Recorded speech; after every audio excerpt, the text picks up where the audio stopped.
30వ తేదీ భారీ వర్షాలు వస్తాయని ముఖ్యమంత్రి గారికి మంత్రులకి 28వ తేదీనే వాతావరణ శాఖ సమాచారం అందించినా ఎటువంటి సమీక్షలు లేదు, ఎటువంటి ముందస్తు జాగ్రత్తలు లేదు, ప్రజల్ని కాపాడాలన్న చిత్తశుద్ధి లేదు అనేది స్పష్టంగా అర్థమవుతుంది. ఎందుకంటే ఈ రోజుటి వరకు 4-5 రోజులు ప్రజలకి తిండి అందించడంలో ఈ ప్రభుత్వం విఫలమైంది.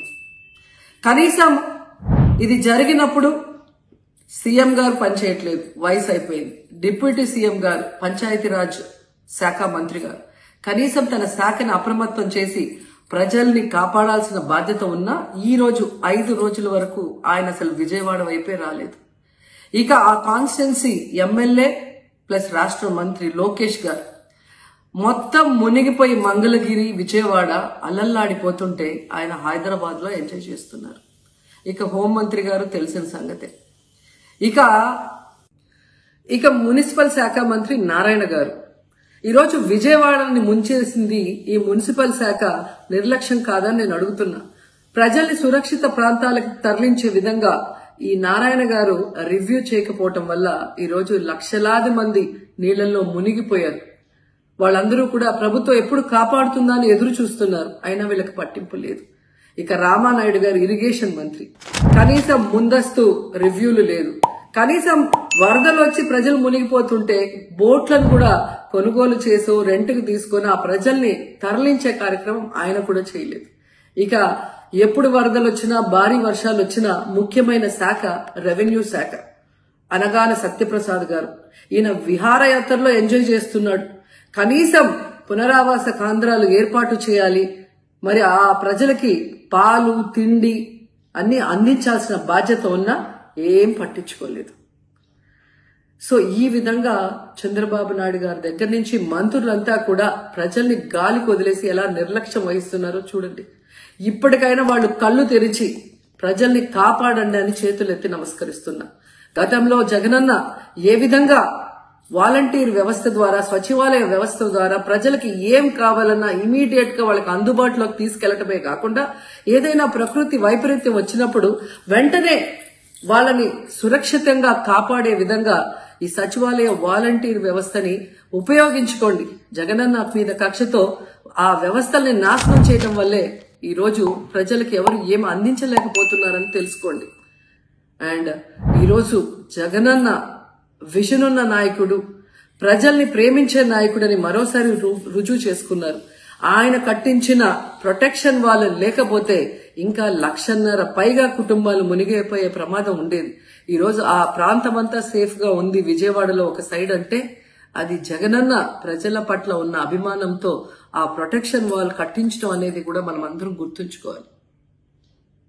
గౌరవ ముఖ్యమంత్రి శ్రీ చంద్రబాబు గారి అనుభవం ఇలాంటి విపత్తు సమయంలో చాలా బలంగా తెలియజేస్తా ఉంది, మనకి చూపిస్తూ ఉంది. అలాగే 2014-19లో కూడా ఆయన ముఖ్యమంత్రిగా ఉన్నప్పుడు హుదూద్ తుఫాన్ డిజాస్టర్ మేనేజ్మెంట్ కూడా ఎంత బాగా చేశారో తెలిసిందే. ఆ టైంలో కూడా నేను ఒక 50 లక్షల రూపాయలు డొనేషన్ ఇవ్వడం జరిగింది. నిన్న కూడా ఒక 1 కోటి రూపాయలు డొనేషన్ ఇవ్వడం మనం ప్రకటించడం జరిగింది. త్వరలోనే అది ఆయన చేతికి అందజేస్తాను సీఎం రిలీఫ్ ఫండ్కి. మెయిన్ ఇది అందరూ మాట్లాడుతున్నట్టుగా ఇది బుడమేరు పరివాహక మనకి దీనివల్ల ఇంత విపత్తు సంభవించింది, విజయవాడకి శాపంగా మార్చినాయి అని. నిన్న అంటే ఒకటి ఈజీగా ఏ ప్రభుత్వాన్ని తిట్టేయడం చాలా తేలిక. గతంలో కూడా చూస్తే మనం పోయినసారి కూడా వైసీపీ ప్రభుత్వం ఉన్నప్పుడు ప్రత్యేకించి నేను చాలాసార్లు మాట్లాడినప్పుడు చాలా ఒక నియమాలతో నియంత్రణతోనే మాట్లాడేవాడిని. అలాగే మీ దృష్టికి ఏం తీసుకొస్తున్నానంటే బుడమేరు పరివాహక ప్రాంతంలో దాదాపు 90% ఆక్రమణలు ఉన్నాయి. ఈ ఆక్రమణలే బుడమేరుకి మన విజయవాడకి శాపంగా మార్చేసినవన్నీ. ఇప్పటికీ కొన్ని ప్రాంతాల్లో ఆక్రమించిన ఇళ్ళు, ఆ ప్రాంతాల్లో ఇళ్ళు నిర్మించారు. తర్వాత నిర్మించిన ఇళ్ళకి అవుట్ఫుల్ డ్రైన్స్ లేకపోవడం, వరద ఎటు వెళ్తుందో తెలియక అది విజయవాడ సగం నగరాన్ని వరద నీరుతో ముంచెత్తేసింది.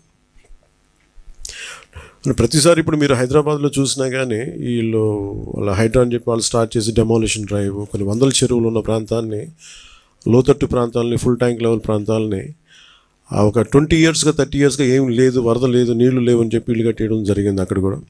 అలాగే ఏ మూల భారతదేశంలో ఏ రాష్ట్రంలో అయినా సరే, అలాగే ప్రత్యేకంగా తెలంగాణ కావచ్చు, అలాగే మనకు సంబంధించి ఆంధ్రప్రదేశ్ కావచ్చు, ఇది ఈ నదీ పరివాహక ప్రాంతాలు ఇక్కడ నుంచి సహజ స్థితిలో అది ఆ వాగుల వంకల నుంచి వెళ్ళి సముద్రంకి వెళ్ళే దిశలో ఆ దారి మధ్యలో ఇల్లు కట్టేయడం, లేదంటే లేఅవుట్లు వేసేయడం, ఇవన్నీ వైలేషన్ ఒకళ్ళు చేయలేదు.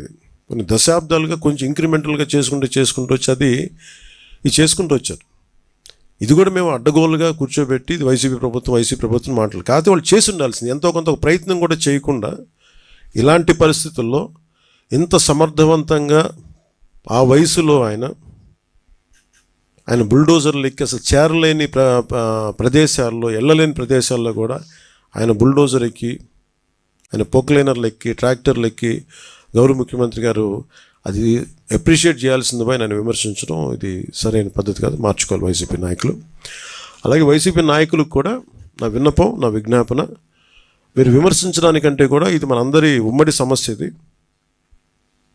మన రాష్ట్ర సమస్య ఇది.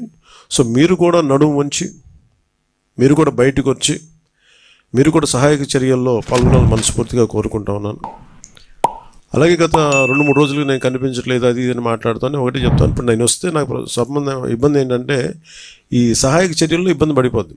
ఒకసారి అందరిని మీద పడటం, దానివల్ల అధికార యంత్రాంగానికి కూడా ఒత్తిడి అవుద్ది. దానివల్ల నన్ను వాళ్ళు చెప్పడం వల్ల రాలేకపోయాను. అది నిన్న మీకు క్లియర్ కట్గా తెలియజేశాను. ఇంకా దీన్ని విమర్శించాలని ఎవరన్నా వైసీపీ నాయకులు అనుకుంటే భవిష్యత్తులో ఎప్పుడైనా సరే మీరు నాతో పాటు రావచ్చు, ఎక్కడికైనా సరే నాతో పాటు నా కాన్వాయ్లో తీసుకెళ్తాను మిమ్మల్ని, నాతో పాటు నడవండి. ఎలా ఉంటుందో మీకు అర్థం చేసుకున్నప్పుడు అప్పుడు మీరే సలహా ఇస్తారు.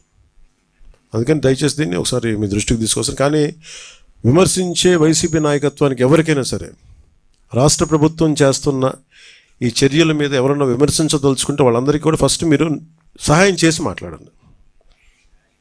మీరు సహాయం చేసి మీరు బయటికి వచ్చి మీరు మాట్లాడి ఇళ్లలో కూర్చొని కాన్ఫరెన్స్లు పెడితే సరిపోదు. మీరు లోపలికి వచ్చి దిగండి మనస్ఫూర్తిగా. అలాంటి పరిస్థితులు అంటే మేము కూడా మాతో కలిసి తీసుకెళ్తాం. అలాగే వరద ప్రభావిత ప్రాంతాల్లో నేను ఇందాక మన కాన్ఫరెన్స్ కాల్లో కూడా మాట్లాడితే ఒకటైతే చెప్పిన, ఒకటి ఇమీడియట్ మెషర్స్ ఏంటి, ఈ వరద నీరు వచ్చేసిన ఇమీడియట్ మెషర్స్ ఏంటి, అలాగే భవిష్యత్తులో దీనికి ఇమీడియట్ రిపేర్, సపోజ్ రోడ్లు తెగిపోయినాయి, గట్లు తెగిపోయినాయి, అలాగే రోడ్లు పాడైపోయినాయి. సో వీటికి ఇమీడియట్గా అసలు